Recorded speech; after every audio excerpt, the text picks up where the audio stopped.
سر بکاف سر بلندی و بندی و بند زنده باد زنده باد زنده باد زنده باد سر بکاف سر بلندی و بندی و بند زنده باد زنده باد بخارا او سمرقند کی مسلمانان ورنو د دین اسلام دیوی بلی وی زما مسلمانان ورنو د سیدونو چې یو خوا امام د هدایې ناستو یو خوا مولانا روم ناستو مسلمانان ورنو علامه تفتزانی بناستو د دې دین رڼاګانې وي د سیدون راغو په دې مسلمانانو باندې چې زما ورنو په دریو ورځو کې 50,000 علما په یو ټیم باندې په دریو ورځو کې 50,000 علما د روس په ځمکه باندې شهیدان شو او هغه کیومینست او هغه روسیان هغوی راټول شو او یو میټینګ کو او هغه یو میدان ته راوړو په هغه میدان کې هغوی اواز لګولو چې نن د مسلمانانو هغه بوټي راواغشتو په یو ګډ کې کېغوستو بیا یو ډیران کلړه کو او نن موږ د ځمکې نه اسلام ختم کو دا د مسلمانانو رب و د هغې جنازه ووته او نن مسلمان مغلوبه دی مسلمانانو داسې دورو وینې تویې شوې علما شهیدان شو د اسلام نوم ختم شو بیا داسې دور راغو د هندوستان په ځمکه باندې چې انګریز دوباره راغو په برصغیر پاک و هند کې د اسلام تهذیب ختمول غواړل او د اسلام نوم ختمول غواړل قرآن ختمول هغوی غوښتو زما مسلمانانو حسین احمد مدني رحمهم الله تعالی د کراچۍ په عدالت کې هغه ټیم پاکستان نو جوړ شوی هغه ټیم دا ځمکه تقسیمه شوې نه وه د کراچۍ په عدالت کې ولاړ دی او انګریز ته وایي که ستا دا خیالي چې ته به له دې ملک نه جومات ختم کړې ته به له دې ملک نه مدرسه ختمه کړې ته به عالم ختم کړې ته به طالب ختم کړې داسې هېڅکله نشي کېدی قسم په الله زما 80 کاله عمر دی په دې عمر کې حسین احمد مدني رحمه الله تعالی کفن په خپل ترخ کې نیولی او ورته یې وویلې که تا د قرآن خلاف څه کاروي وکړه انشاءالله د ټولو نه ړومبې وینه به زما پیش کېږي بیا به د پاکستان او د هندوستان د نورو نوجوانانو وینه پیش کېږي مسلمانانو ورونو نن هغه دور راغلی دی دوباره نن بیا اسلام مغلوبه شوی دی نن بیا د مدرسې نه اسمان رخ اړولی دی نن ځمکه خفه ده نن مسلمانانو خپل رور خبرې د عالم طالب نه نن خپل پلار خبرې نن وزیر خبرې زما نن مشیر خبرې زما نن د ټولې دنیا یو عالمي سازش روان دی مدرسې ته نن د ملا طالب یو عالمي سازش روان دی نن اسلام د ختمېدلو سازشونه کېږي په هغې کې اول نمبر امریکا ملوث ده په هغې کې برطانیه ملوث ده په هغې کې زما ساده مسلمانان وروڼه د هغوی شکار شوي دي دا ولې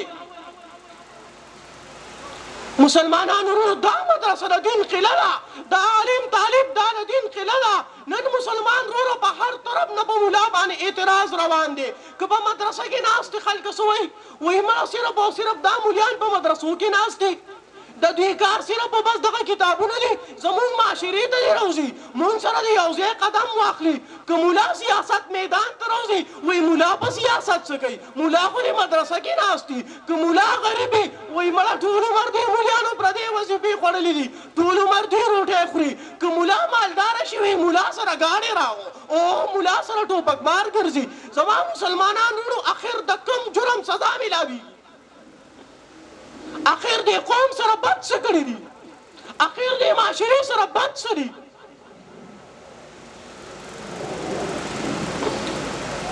زما مسلمانانو د ملا کار صرف مدرسه نه ده په دې 4 دیوارې کې بناستي. د مولا کار زما مسلمانانو ورونو د حضرت عمر فاروق خلافت سنبالول دي. د مولا کار د حضرت علی رضی الله تعالی عنہ خلافت سنبالول دي. د عمر بن خطاب رضی الله تعالی عنہ هغه قانون نافذ کول دي. مسلمانانو ورونو په دې ټوله معاشره کې د هر چا په هر میدان په هر یوه لاره باندې د مولا رهنمایي دا مسلمانان ورونو ډېره اهمه او لازمي ده. نن زما ورونو د څلورو طرفونو سازش روان دی. دهشتګردي مدرسې نه خورېږي. زما مسلمانان ورونو نن د هر طرف نه دا خبره نه اوچته ده چې دا عالم تنګ نظرې دی. زما مسلمانان ورونو یو خبره زما یاد وساتئ چې د دین اسلام خدمت کیږي د هغې قلعه دا چې کوم دی مدرسه را د هغې قلعه او د هغې محافظ د هغې فوجي دا چې کوم دی مولا طالب دی عالم دی. مفتی تقی عثماني صاحب یو واقعه لیکلې ده. وایي زه بغداد ته لاړم بغداد ته. مفتی تقی عثماني صاحب یو کتاب دی جهاندی ده. وایي بغداد ته لاړم هغلته کې چې کوشم په هغه ایرپورټ باندې او د خلکو سره میلاو شوم. ما تپوس وکړو ما ته یو مدرسه راوښیې. زه د هغې زیارت کول غواړم. وایي چې ما کله دا تپوس وکړو ما دا خلکو وایي چې دلته مدرسه نشته. ما چې بغداد خو د علم مرکز تیر شوی دی دا ولې؟ وایي ما ته وایي چې څومره مدارس دي ټول په ټوله علما شهیدان شو علما ختم شو. هغه مدرسې په سکولونو کالجونو کې بدلې شوې. دلته د مدرسې وجود به تا ته میلاو نه شي. ما یې چې یو عالم راته راوښیه چې د اوسني نه د مخکیني دور په طرز نظامي سره یې سبق ویلي دي. ما ته چې لاړ شه شیخ عبدالقادر جیلاني رحمه الله مزار ته هلته یو جومات جوړ شوی دی. په هغه جومات کې یو ملا ناست دی سپینګري ضعیف. هغه سره ملاقات وکړه هغه به ستا د دغه خواهش مطابق پوره شي. مفتی تقی عثماني صاحب فرمایي وي چې زه لاړم ما هغه عالم ولیدو سپینګري بابا ناست دی ضعیفه دی. ما سلام وکړو ما خپل تعارف وکړو. ما دی چې چېرته نه راغلي مې چې کراچۍ نه راغلي. کراچۍ نه کراچۍ کې چې ستاسو کار ما چې زما دغه مدرسه ده.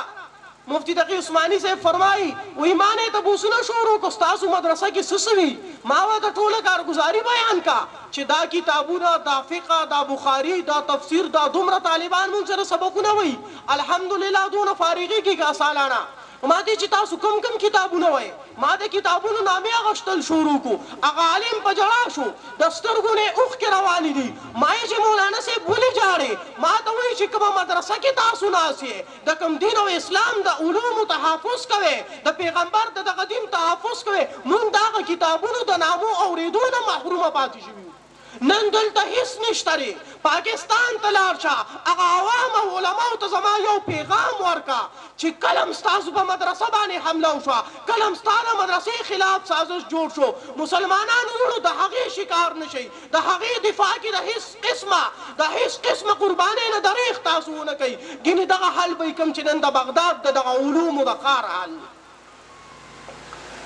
مسلمانانو ورونو د دین خدمت ډېر زیات دی. په هر میدان کېږي خدای قلعه د قلعه. د دې مثال د ګاډي دی د ګاډي ګورئ ګاډي کې ټیر دی ګاډي کې ګیټ دی ګاډي کې انجن دی ګاډي کې سټیرنګ دی سیټ دی.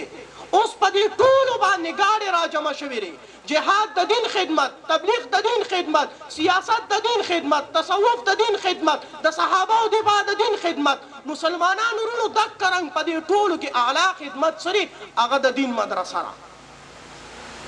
څنګه چې په ګاډي کې د ټیر 2000 روپۍ قیمت دی د ګیټ 1000 روپۍ قیمت دی د باډۍ به 50,000 د انجن 2 لکه روپۍ قیمت دی. انجن ته هیڅ چیز نشي رسېدی. دغه رنګ مدرسې ته هیڅ چیز نشي رسېدی. نن موږ د مدرسو نه بیزاره یو. نن موږ خپل بچي مدرسو ته نه راولو. 5 بچي به یو پکې مدرسه کې نشته. زما به 10 بچي به یو په مدرسه کې نشته. زما 5 لکه تنخواه را زما 50,000 تنخواه را 1000 روپۍ په مدرسه باندې نه لګي. زما سره 40 ګنټې ټایم دی. یو ګنټه به مدرسې ته نشم ورکولی. دا مسلمانانو کوم ظلم روان دی. که موږ نشو ورکولی کم از کم د خپلو علماو پسې خو شاته ودرېږو که نه. کم از کم د هغوی د طالب تپوس خو وکړو که نه چې قاري صاحب ته دا مدرسه چلې تا ته دا پیسې د کومې راځي. قاری صاحب ته روټۍ چې دې بچو ته د کمې ورکې قاری صاحب ستا تنخوا شته ستا کور کې څه لګي ستا دا چې روټۍ د کمې راځي مسلمانانو وروڼو خپل مال دین ته وقف کوي خپل جان دین ته وقف کوي هغه وخت را روان دی چې اسلام به انشاءالله غالبېږي الله به پکې زمونږ حصه راولي مونږ به انشاءالله د دین د خدمت نه هغه که په هر میدان باندې وي هېڅ قسمه دریغ نه کوو انشاءالله تعالی کوو به که نه د مدرسو سره به څوک خدمت کوي لاس وجود کیږي څوک به د علماو په شا باندې ولاړي ان شاء الله تعالی ګورې دا خبره به زمونږ په ذهن کې نه وي چې قرآن به تبلیغ والا خورئ نو هغه به منم او قرآن به مدرسې والا خورئ هغه به منم د قرآن تعلیمات به مجاهدین خورئ هغه به منم خو ګورې که قرآن پارلیمنټ ته وړم او د قرآن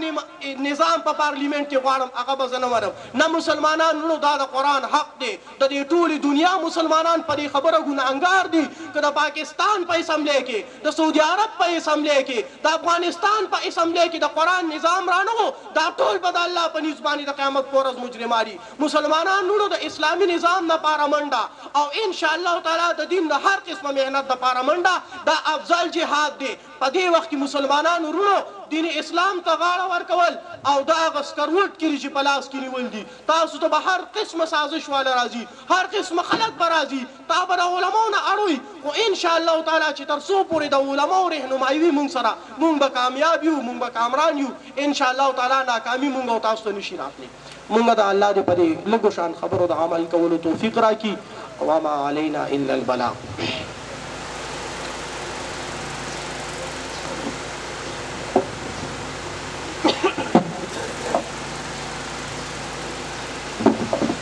माशाअल्लाह बारक अल्लाह कायनात थी द हजरत आफ्ताब आलम से मुफ्ती से उमर के ढेर बरकत नसीब की यकीनन अदवालु जहान सरदार सल्लल्लाहु ताला अलैहि वसल्लम यो हदीस मुबारक रात को अकरिमु हमलत अलकुरान फइन मन अकरमहुम फकद अकरमनी वमन अकरमनी फकद अकरम अल्लाह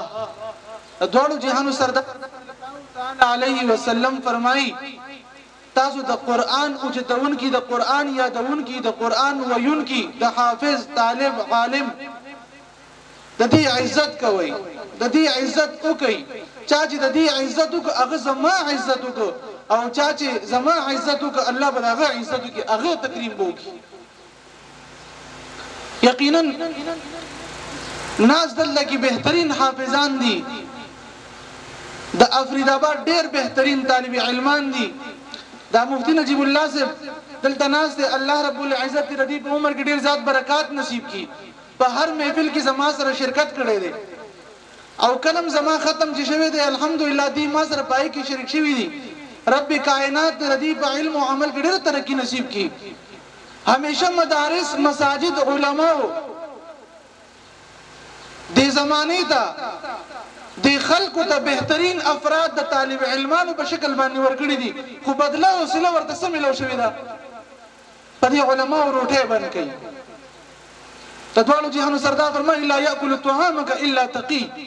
دا زر افریدآباد بعض شاګردان ملګری ټول خواص ناشتي اغه ته وایم هغه ځکه چې ما څومره خدمت کړې څومره الحمدلله لیدلې دا کسان گواهی نن دا هغه افریدآباد دا محمد حسین داغه حفظ ده قرآن حفظ کو هغه قوم ته ما الحمدلله د حفظ په شکل کې یو بهترین فرد ورک خو هغه خلکو زما سوګنو دا څه نه وایم په دې ځای کې درته وایم مدرسه مې دا طالب علمان دي یتیمانان دي مسکینان دي را سره او راځي په دې ځای کې وظیفه غونډي په دې علاقې باندې دا بعضی ملګری ما پیژني تاسو په خدای یقینو کې د الله په ذات قسم خورم یو ځل بره په پوړو باندې روختل مفتی صاحب په پوړو باندې روختل چې به مې کده روټه نسخه به ختلو په خدای قسم طالب علمان سخر روټه اوس خاطر کاری ته ناشتي تاسو به د دنیا د چا د وجنه آباد ده تاسو په دشتري دا نن چې مونږ کوم روټه خورو کوم لوکنه خورو او په کوم ځای کې په کوم کور کې په سکون سره ناشتي یو ایر کنډیشن ته ناشتي تاسو راشي طالبانو حال په دې ګرمه کې په خدای قسم ګرمي وبس کی دا یو خو تنظیم یو پټي ول نشته تاسو راشي وګورئ دا مدرسې حالات له وګورئ تاسو مدرسو د ټول نه زیات چې کار طالب علمان دي تاسو ګوري په لارو کوڅو کې څوک ودرې د ګیر والا پټکو والا زما ګناه څه ده ولې اخر څه ګناه مې ده تراشه ګوره دا ماشومان د کوم ځای دهشتګردي دا د کوم ځای فسادیان دي ستاسو معاشره ته الحمدلله موږ بهترین افراد ورګړي تاسو ورته وګوري چهره الحمدلله څنګه تاسو ته بهل وي د تقوا بهترین ګلونه دي د دې د برکت د دنیا آباد د موږ تاسو خرو لګي استعمالو وي کدا طالب علمان او د مدارس او د مساجد نه وي نو یو ګډ وبم الله تعالی ورلکی د دې برکات دي زمو والدي محترم صاحب ناس دي د حضرت محمد جان صاحب داغي خاص شاګرد دی د غلجو میا صاحب تاسو به پیژنئ ډېر لوی شخصیت د حضرت العلامه نصیر الدین غرغشتوی رحمه الله د دارالعلوم دیوبند یو بهترین محدث بهترین مفسر د هغه شاګرد میا محمد جان صاحب بیا د هغه شاګرد زما والد صاحب دی د دې په ځای مخالفت ته تاکله سبق خود لري تاکله مدرسه جوړه کړې ده همیشه ټارګټ صرف او صرف سری علما دي طلبه دي خبري مغیده کی بل چاته نه کی اخر ولي بهترین تاسو ته افراد مدارس والو درکړي مساجد والا درکړي دي الله فرمای ان نحن نزلنا الذكر وانا له لحافظون دا قران مون نازل کړي دي مون به حفاظت کو تاسو په خدای سره وایي چې دې قران حفاظت به الله کی وسری به طلبه او د مدارس او د علماء او طلبه باندې کوي دا قران بسو کوي طالب علمان به وي علما به وي چې دا نه قران بسو کوي دا قران د کړه کوون کې طالب علمان دي الله دې موږ ته بهترین د طالبان او خادمان جوړ کړي والد صاحب سره یو شاګرد سبق یې غره د ذهن دراغي الله دې افتاب عالم سے په عمر کې ډیر برکات نصیب کړي دا یو کورنۍ خبره درته کوم صرف د طالب قدر کوي په دې لارو کوڅو کې تاسو وینئ کنور څه نشي کوي په الله سره پیسې ورته لاس راکړي بچي خدای دې کامیاب کا تا خو خدای کامیاب کا بچي ته په دې روټه په سپک تک ګرځي په دې کوڅو کې ګرځي او استاد مخه زفر ماته تمره ملنګ او غریبي او مسکینی او تا د الله په نظر کې څومره اوچتي ماته بچي په درشته خو ما سره مې وس نه کیږي بچي خدای کامیاب کا تا کور پر خلک صرف دې لپاره تا مور بلار په دا ټول جناستي دا دې ماشومان ټول والدین ناشتي اومده کڅ دا بهترین د زړه ټوکړې پر خلک په مدارسو کې ورکړي دي او موږ د دغې سره څه قسم لوبي کوو نو کم سے کم کنور څنګه شو ګوري خراب ترکاری خو نه ورکو کنه سخت ترکاری خو نه ورکو ولا کنه خبره تاریخ ورته نه کو کنه یو سړی ته صرف ختم د پاره ماشومان یو وخت نو ما وتل زما د ماشومان په دې ګرمۍ کې په دې کوڅو کې ګرځي او ته ولا وخت ځای کینو د ماشومان وخت ځای کول مال خو مور بلار دې د بار نه دی راکړي دې د بار راکړي ته سړی جوړ کما نو تعالی ختم لدر شي ته بیا د 15 غنټې تیرېږي کله یو ختم کله بل ختم دې خو 24 غنټې قران یې کور دې بوزه خوراک پیو که صرف دعا پیو کا نو ما ته وخت ځای کېږي او دې د بایره نه مو بوزه ختم بدلو کو دې مدرسې کې بدلو کو چراشي زمات ماشومان طالب علمان وهي تاسو ته کوم بچي ولې هغه یو کور والا را پسې ماشومان کړي وغلي ته د دې کوڅه خبره کوم درته په دې کې بهترین خلک اوسېږي لوی سرمایدار خلک اوسېږي زمات طالب علمان ډېر عزت کوي او د بعض خلکو ډېر سخت ګیله راشي رااله ډېر زیات ګیله راشي نو دې پورته تم کنور هیڅ نشو کولای په دې سره د کم سے کم لاس کې بچي خدای کامیاب کا څه پته لګي دا یو لفظ مونږ وینا او د الله سره عقل زمونږ د هدایت ذریعہ جوړ شي نو واقع مې د کور د والد سے یو شاګرد دی هغه کورنۍ کې داغه ماشومان بلار کار سو مړزان ټول ورځ په ګاډي کې په سفر او حضر کې په کور کې په بیٹک کې په وجره کې بس داغه کار دا چې مړز پیدا شي کو 24 غنټې نو قران ورته نو قران ویل د هغه ټول کور زنانه د هغه نارینه ټول حافظان ټول عالمان الکه دا ستا بچی ته په خپل څنګه یو ستا بچی او ستا د کور زنانه ټول نه کاندیدا ولې کله کې زموږ مدرسه ده والد صاحب د دې مدرسې بنیادی خدای ته تمنو د ارزو چې الله تاسو ته دغه په دې شکل باندې خي الله دې قبول او منظور وګرځي الله دې اخلاص را نصیب کړي بکی بهرحال هغه وای زما کاردار چې طالب وینم ورګه بچي وګورم کجیب کې سناسي 2 روپے وی طالب علمان له ورکم ککور کې پیسې سوي یا ای خوراکي یعنی په 2 روپے ورکم د هغه برکت دای د هغه ټول بچي ناری نو زمه د قران حافظان او عالمان دي زموږ په دې لږ قدر باندې کېدای شي الله زموږ نه راضي شي او دا بهترینه سلسله د پیغمبر دا وراثت زموږ کور ته راولي تاسو ټول یې الله زموږ کور ته راولي امين نو الله د افتاب عالم سے په عمر کې ډېر برکات نصیب کړي یقینا او دا د قربانو ولا خلق هم دي چې معاشره ته راوځي او بیا څه بهترین یو کار کوي نو دا هم د کسخار وټه خوري او سخات الکاري خوري دا غینه بس معاشره ته راوځي د قرباني ولا خلق دي جوړيږي نو الله زموږ دې سره مين او محبت نصیب کړي جزاکم الله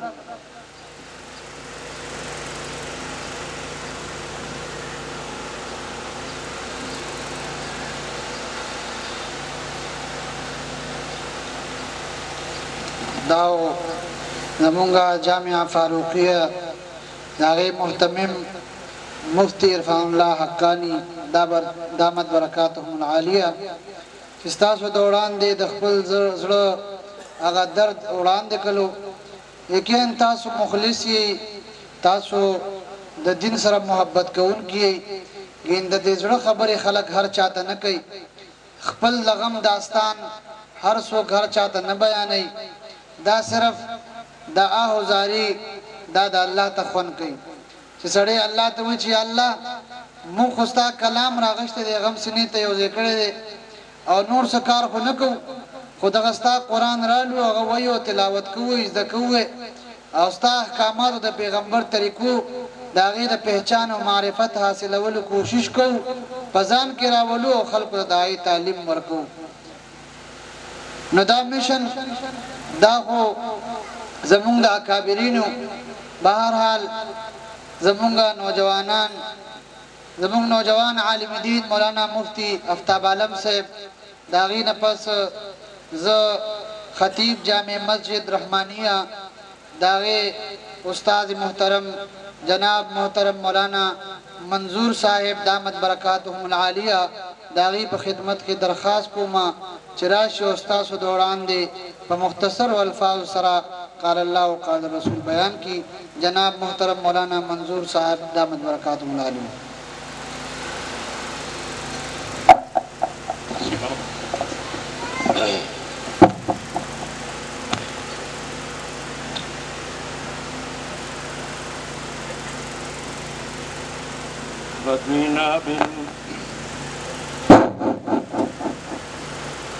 رضينا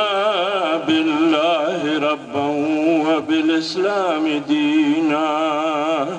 وبمحمد صلى الله عليه وسلم نبيا وبالقرآن والحديث قدوة وإماما وبأبي حنيفة مسلكا ومذهبا وبالكعبة قبلة وبالمؤمنين إخوانا أما بعد فأعوذ بالله من الشيطان الرجيم بسم الله الرحمن الرحيم إنا نحن نزلنا الذكر وإنا له لحافظون آمنت بالله صدق الله مولانا العظيم دا غرنا کډیر دنګشي خو اسمان تکل رسي خایس د ټول جهان د مدینه جانان تکل رسي نن هم مؤذنان کړي په مکه کې اذانونه خو اثر کې د بلال هغه اذان تا کله رسي خدمت د مور او پلار کو عمر ټول یو فرزند کړي خدا د مور او پلار هغه احسان تا کله رسي دامنم تورات زبور انجیل درې واړه حق دي خو خدا په مرتبه کې په قرآن تا کله رسی. اللهم صل على سيدنا ومولانا محمد وبارك وسلم وصل عليه. حضرت امام ابو حنیفہ رحمت اللہ تعالی علیہ فرمائی احب الصالحین ولست منهم لعل الله يرزقني صلاحا. نیکان می خوښ دي په خپله نیک نیمه، ممکنه ده چې الله پاک د دې خلقو په وجه زما صلاحیت نصیب کړي، الله ما سره ښه سلوک وکړي. زم دغه کلمه وایم چې د دې علماو حافظانو مفتیانو د دې نیکانو خلقو په مجلس کې ممکنه ده چې الله پاک ماته هم څه اجر او ثواب راکړي، او هم د دې خلقو د خدمت د وجې نه دې خلقو سره د ناستې پاستې د وجې نه الله ګواه د ملنګ سړی ما الله پاک راته ډېر لوی د عزت زندګي راکړې ده د دې خلقو د ناستې د وجې نه. دی قرآن پاک سره چې څوک نږدې کیږي الله پاک به دته د دنیا او د آخرت خوشحالۍ ورکوي. دا علما زه مختصرې طریقې سره خپله خبره ختموم. امام ابن جریر رحمت الله علیه یو ډېر لوی محدث دی، یو تفسیر یې لیکلی دی چې اوږې سړی یې اوچتولی هم نشي. یو ډېر لوی مؤرخ دی، خپله قصه یې لیکلې ده چې موږ 3 طالب علمانو سفر خرچه را سره ختمه شوه، واپسی کې راتلو کورونو ته. یو سیک دکاندارو موږ به ترېنه سودا کوله، وی استاد سبق ختم شه. موږ وی چې نه سبق خو نه دی ختم. تاسو ولې زموږ سره خرچه ختمه شوه؟ تاسو مه ځه استاذه، زه به ستاسو څومره خرچه چې کېږي دله به در کومه، څه شی چې پکارېږي سبق ختم کړه. بسترې را باندې پرانستې، 3 کاله م تېر کړه، هغه به خرچه موږ به څه شی پکارېده، سیک دکاندار له به تلو، سودا به م راغسته. سبق ختم شو، واپسی کې رالو، څه وخت پس هم صلاح وکړه چې حج له ځو. چې لاړو یو ملګری راغی چې ته راشه یار، دا د بیت الله د دیوال په سوري باندې بابا ناست دی، دا خو هغه دکاندار یهودي نه دی. وی مونږ لاړو بابا ته د فلاني ځای هغه یهودي دکاندار نه یې؟ وی بچې ومه یمه نه ومه. مونږ وی بابا دا څنګه؟ وی په کومه ورځ باندې چې ما ستاسو د خرچې ذمهواري واغسته، ستاسو پیغمبر د الله محبوب محمد رسول الله صلی الله علیه وسلم می خوب کې ولیده، راته وی چې مبارک دې شه تا زما د دین د خادمانو سره نیکي وکړه، زما د مذهب زما د دین طالبانو عالمانو سره دې نیکي وکړه، د دې د خرچې ذمهواري دې واغسته. په دې صله کې الله پاک تا ته ایمان نصیب کړ. وی ما وی چې پاسېږمه ښځې ته به حل ویمه، زه چې پاسېدم د هغې غاړې مې ښځه را روانه ده راباندې ړومبی شوه چې سړیه بېګا مې خوب لیدلی دی. خوب کې مې د مسلمانانو پیغمبر د الله محبوب مخبر صادق محمد رسول الله صلی الله علیه وسلم لیدلی دی چې ما ته ویل مبارک دې شه ستا خاوند زما د دین د خادمانو طالبانو سره نیکي کړې ده، هغه ته الله ایمان نصیب کړ، وسره تا ته ایمان نصیب کړ. زوی مې راغلی دا خوب مې لیدلی دی، لور مې راغلی دا خوب مې لیدلی دی. ورته وی مولانا صاحب ستاسو د وجې نه د الله احسان دی، زمونږ کور کې څومره خلق چې دی ټول حج نه راغلي یو، د بیت الله نه ګیر چاپېر تاویږو. دا د قرآن پاک او د قرآن پاک د حاملینو سره د مینې نتیجه ده. محمود غزنوي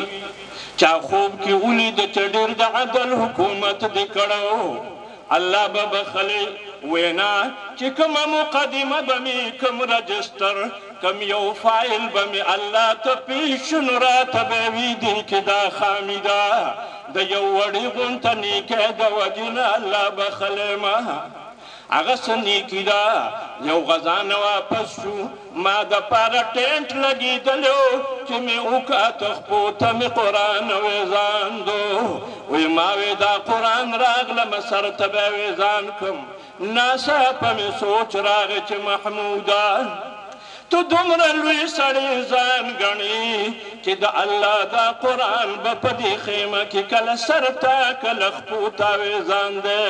نو نن د دې قرآن د احترام د وجې نه خوب مه کوه هغه ټوله شپه مې د قرآن د احترام د وجې نه په ناسته تېره کړه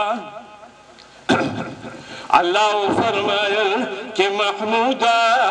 دا ادا مې ستا ډېره خوښه شوه چې زما د قرآن احترام دې کړی دی نو ته مې وبخلې مثال به یې داسې دې قرآن سره د دې خلقو تعلق دی د دې ماشومانو قسم په خدای د ډېر بختور خلق دي دا ولې چې داسې مثال دی کوم رحل باندې چې دا قرآن پاک ښودی شوی دی د لرګي نه او د پلاستیک نه جوړ دی دا رحل دا پلاستیک او دا لرګي که یوه انچه زره زره شي مسلمانان تنور کې ناچي وی دې باندې قرآن ښودی شوی دی د کومو خلقو چې قرآن په لاس کې دی وی یاسین والقرآن الحکیم د سره به الله کومه معامله کوي حضرت انس رضی الله عنه د صحابه دعوت کړی دی دسترخوان چې وغوړو میله د خیرن دی هغې خپل خادم ته وی دا دسترخوان صفا کا تنور بلید په تنور کې واچو هغه میلمانه وی دومره بې وقوف غلام او نوکر دي چې هغه کپړی خو هغه دسترخوان خو په تنور کې واچو وی آو دا داسې دسترخوان دی چې دا میله شي خیرن شي نو دا مونږ په تنور کې اچو اوبه دا نشي صفا کولی وی دا کم قسم کپړه ده وی دا د کپړې کمال نه دی دا د هغه چا کمال دی چې دا کپړې سره لاس لګېدلی دي وی هغه څنګه وی ما د الله محبوب محمد مصطفى صلی الله علیه وسلم ته دعوت کړی و چې روټه یې وخوړه په دې دسترخوان باندې یې خوله او لاسونه مبارک پاک کړي دي د هغې د وجې نه الله پاک په دې کپړه باندې د دنیا اور حرام کړی دی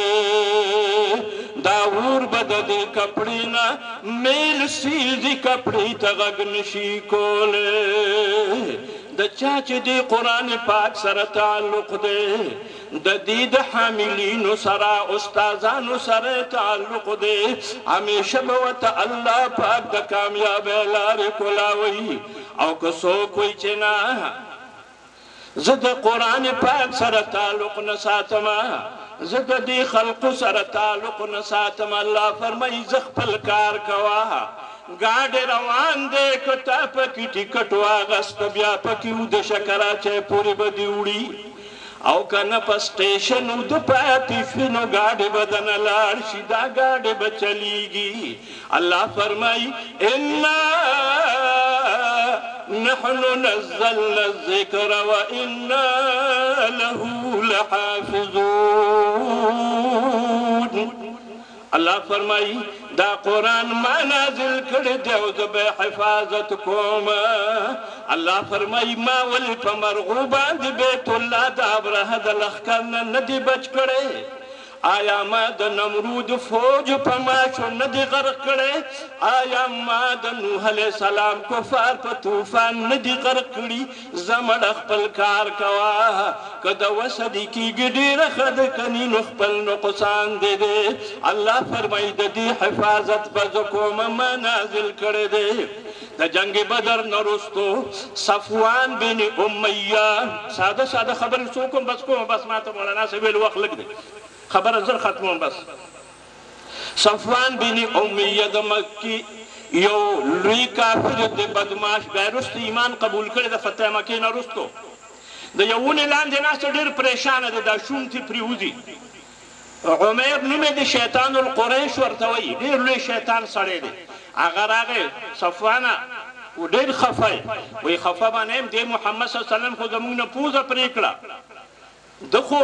په هر کور کې موږ له غم کتلې دا مکه کې داسې کور نشته دی چې هغې کې به ویر نه وي د چا پلار مړ دی د چا تره مړ دی د چا ماما د چا زوی خورهیر واړه وایي څه کول غواړي وایي زه وایم چې د دې محمد صلی الله علیه وسلم نه انتقام واخلم خو وس مې نه کېږي عمیر ورته وایي دا کار زه کولی شم خو زما بچي دي د دې حفاظت به څوک کوي د دې معاشي ذمہواری به څوک قبلوي صفوان وایي دا زما کار دی عمیر وایي بس دا زما کار دی چې ته چې څه کول ستا کوم خواهش دی وایي دا چې ځو وایي ما له یوه توره جوړه کړه د زهر اوبه وله ورکړه توره یې وله جوړه کړه بیا یې روان که تنعیم پورې بوته مسجد عایشه چې ورته وایي هغه رخصت یې ورته وایي عمیره ته چې مدینې منورې ته لاړ شي اول ته کې چا ولیدي تا ته وایي عمیره دلته کې څه کوې ته به ورته څه وایې وایي زه به ورته وایم چې دلته م یاران دوستان خپلوان دي ملاقات ته یې راغلی یم که درته وایي دا توره دې څه له راوړې ده څه به وایې وایم به چې په دې لار کې غرونه دي ځناور دي قسمه قسم مشکلات دي دې دپاره وایي بس زه ته کامیابي په شی وډبم عمیر مدینې منورې ته ورسېد څو ورځې کې به تلي د ګاډي و 8 غنټې سفر دی حضرت عمر رضی الله عنه چې ان الشیطان لیفر من ظل العمر شیطان د عمر د سوري نه تختی نبی پاک فرمایلی دي ویل د دې مرای نه ونیو عمره دلته څه کوې ماذا تريد دلته مدینه کې څه کوې وایي دلته خپل خپلوان یاران دوستان دي وایي دا توره دې هماغه چلو شي وایي توره دې څه له راوړې وایي په لار کې قسمه قسم خطرات پېښېدی شي وایي راځه مرای نه ونیو او نبی پاک صلی الله علیه وسلم له بوته چې نبی پاک ولیدو ته یې را پرېږده وایي جي دا نه پېژنې عمیر دی شیطان القریش وایي پېژنه مې را پرېږده چې راغې ورته وایي عمیره مدینه کې څه کوې وایي جي یاران دوستانو ملاقات او وایي دا توره دې څه له راوړې ده هغه خبره ورته کوي چې کومې صفوان ته کړې وه جناب رسول الله صلی الله علیه وسلم ورته وایي چې صفوان تا سره تر تنعیم پورې راغی تا ته وایي چې عمیره مدینې ته لاړ شي که چا ولیدي نو ته به ورته څه وایې نو تا ورته څه ووایي او تا ته ویل که تا ته چا وایي چې دا توره دې څه له راوړې ده نو تا ورته څه وایي وایي اشهد ان لا اله الا الله واشهد انک رسول الله و چې هغه وخت کې خو بل څوک نه وو یو زومه یا صفوان خو داسې معلومیږي اخبرک الله چې الله ته خبر کړی یې لهذا مسلمان شو څو ورځې تېرې کړې بیا رخصت واخیسته لاړ مکې معظمې ته صفوان به روزانه د خلکو نه تپوسونه کول مدینه منوره کې څه ناشنا کار چا ورته وایي چې هېڅ نه دي شوي یو ځل یې تپوس وکړم څه ناشنا کار ویل شوی دی نو ډېر خوشحاله شو چې زما مقصد حل شو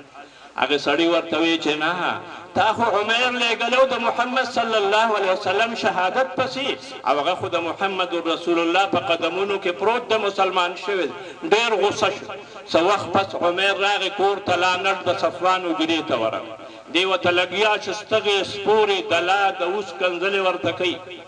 هغه تورې واپس راویسته چې ده وله د زهر اوبه ورکړې وي نبي پاک پسې لېږلی و ورته وایي په الله مې دې قسمي څه چې دې راته ووایه هغه دې ټیک ویلي دي نور هم راته ووایه خو د محمد نوم کو دې په غلطه ژبه باندې واغسته ستا په دې توره باندې به دې دا سر د تنې نه جدا کړه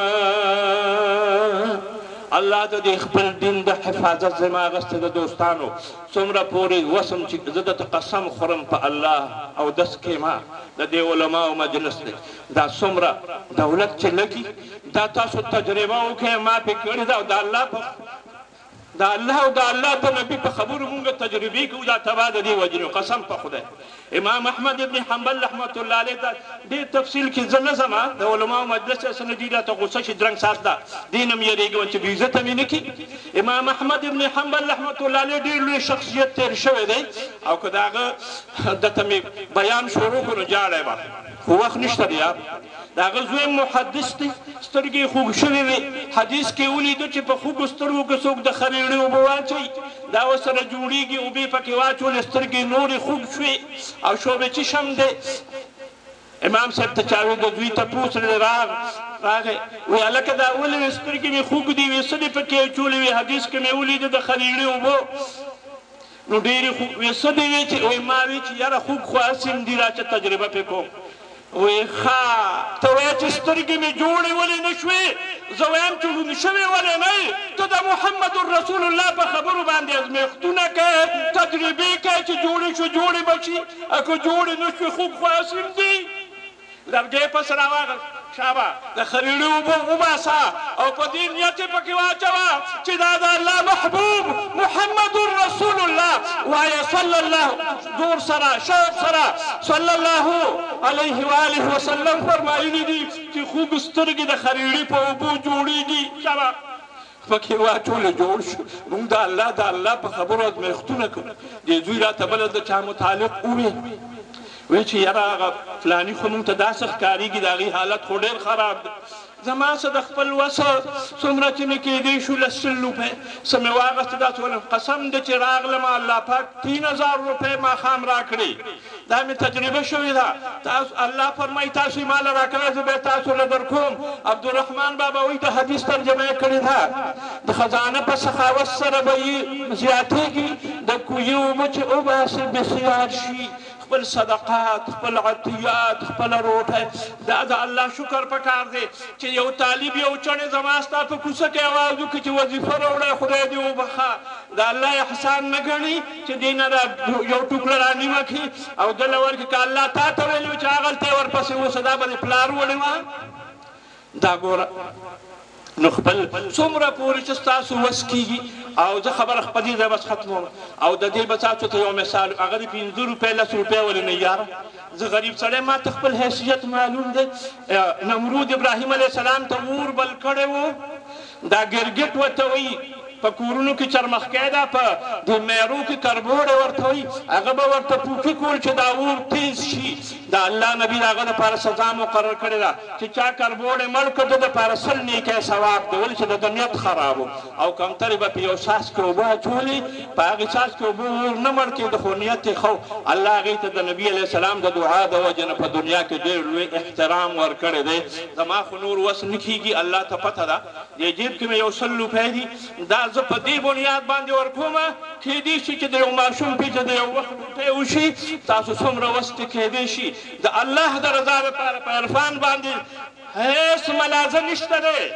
عرفان باندې نه ده دی خو په خپل سهار راځي او ماښام ځي دا الله له زه ورکومه او په دې نیت باندې چا سره څومره پورې چې توفیقي که ده ماته ویلي بیا مې د الله ونه بخي څومره چې وس کېدي شي یوازې نه روره چې څومره پورې کور کې خپل یاران دوستان سبا بلد واخر دعوانا تاسو له الله پاک ډېر لوی اجر او ثواب درکړي چې په دې د فساد په زمانه کې دومره وخت ایسته دی واخر دعوانا ان الحمد لله رب العالمین